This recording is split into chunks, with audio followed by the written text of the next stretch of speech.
Tonight, only on 6, a man carries a fully loaded gun on a flight and flies to Miami. Now, TSA wants to know how that was allowed to happen. NBC6 investigator Willard Shepard has the exclusive details from MIA. You can only imagine the alarm here at MIA when it was discovered that this man flew here on an international flight. He had the weapon in the passenger cabin. He walked through the customs area and was headed to his next flight, changing planes, when the TSA discovered the weapon at the checkpoint. In this video, the NBC6 investigators exclusively obtained, airline passenger Cameron Hines is stopped at an MIA checkpoint, and Miami-Dade police take him into custody. The TSA officers found a loaded handgun in his belongings. But it's what happened prior to the MIA checkpoint that sent the federal government's security experts into high alert. Hines got onto a flight coming from outside the U.S., a situation where the TSA and airlines rely on foreign governments to run security.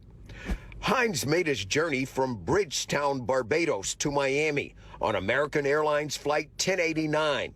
And during the flight, police say his weapon was with him in the cabin on the 4-hour flight.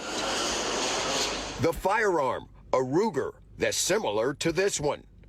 Police say Hines' revolver had 5 .32 caliber rounds in the chamber, and he told them when he boarded the plane in Barbados, he had the revolver in his pants pocket. It's shocking. That's what it is.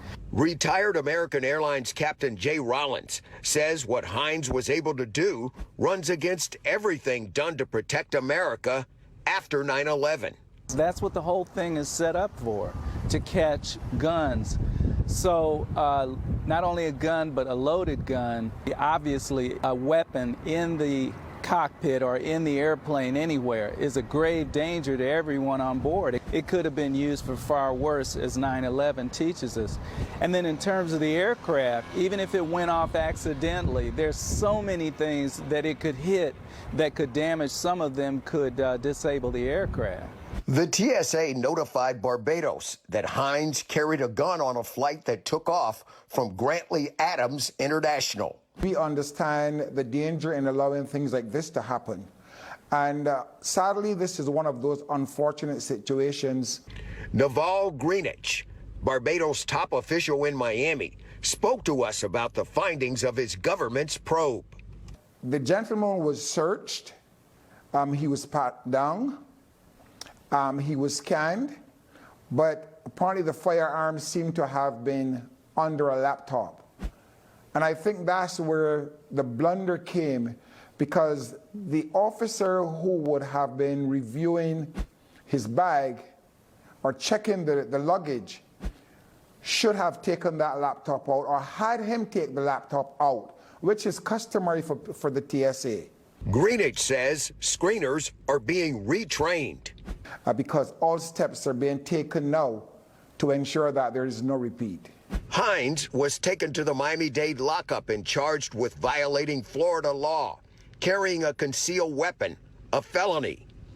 American Airlines sent us a statement saying, "The safety and security of our team members and customers is our top priority. We are aware of this incident and have worked closely with law enforcement on their investigation."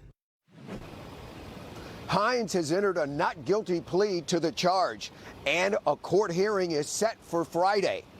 Security experts tell us they're always concerned about those out to harm the United States, doing it by coming through the Caribbean or Latin America, and that's why this incident is so troubling to them. At MIA, Willard Shepard, NBC6 News.